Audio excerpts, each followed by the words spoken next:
Bonjour, je suis Angélique, coach de vie certifiée depuis 2008. J'ai moi-même vécu l'expérience de me faire coacher et encore aujourd'hui, lorsque je n'ai pas le recul nécessaire pour clarifier ou solutionner une étape dans ma vie, je n'hésite pas à faire appel à mes mentors et surtout à utiliser au quotidien ma boîte à outils du développement personnel. C'est ce que j'ai eu envie de partager sur cette chaîne pour une vie épanouie. La série des drivers est terminée et j'ai décidé d'en publier un sixième. Alors ne cherche pas, il n'existe pas.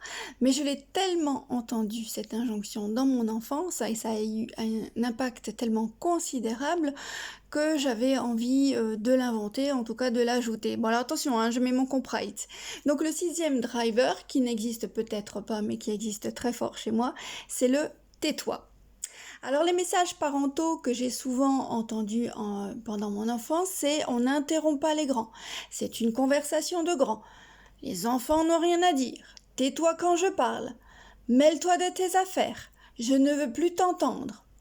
La croyance ou le message perçu par l'enfant à l'époque, c'est que ce que j'ai à dire n'est pas intéressant.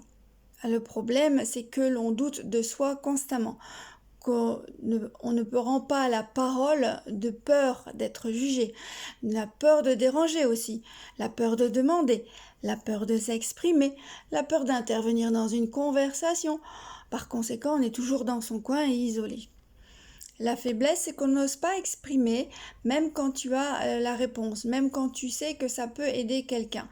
Moi, j'ai le souvenir d'un moment où à l'école, j'avais été interrogée par le professeur, j'avais la réponse, mais la réponse était bloquée dans ma gorge. Je n'osais pas m'exprimer. Pourquoi? Parce que j'étais conditionnée à avoir peur de m'exprimer, et en plus devant tout le monde, devant toute la classe. Alors les qualités, parce que quand même on a développé des qualités par rapport à cette contrainte. Si on ne t'a pas encouragé à t'exprimer, alors tu as appris sans doute à avoir une bonne capacité d'écoute, à lire entre les lignes, avoir une bonne capacité d'analyse aussi. Tu es une personne discrète, de confiance, et tu ne prends pas part au commérage. Alors, comment t'encourager à sortir de ce driver? En te donnant des antidotes et des autorisations. Tu sais, c'est le petit post-it que tu peux mettre sur tes armoires et quand tu passes devant, tu me dis, ah oui, tiens, je ferais bien de penser un peu plus comme cela pour me sortir de cette contrainte. Alors, tu peux écrire sur ces post-it, par exemple, que tu as le droit, tu peux même donner et avoir le droit, le devoir même, de donner ton avis, même si celui-ci ne plaît pas aux autres. C'est un risque à prendre, mais tu as le droit d'avoir ton avis qui t'est propre. Tu peux accepter, il faut falloir même accepter de ne pas être accueilli dans ce que tu dis ou ce que tu es. Tout le monde ne peut pas toujours être d'accord avec ce que tu es, ce que tu penses. Mais en tout cas, ne remets pas en doute ce que tu penses, ne te remets pas en doute pour autant, ne te remets pas en question. Ce que tu as à dire, c'est aussi valable. Donc le challenge dans tout ça, c'est d'oser intervenir dans une conversation puis pour y apporter ta plus-value.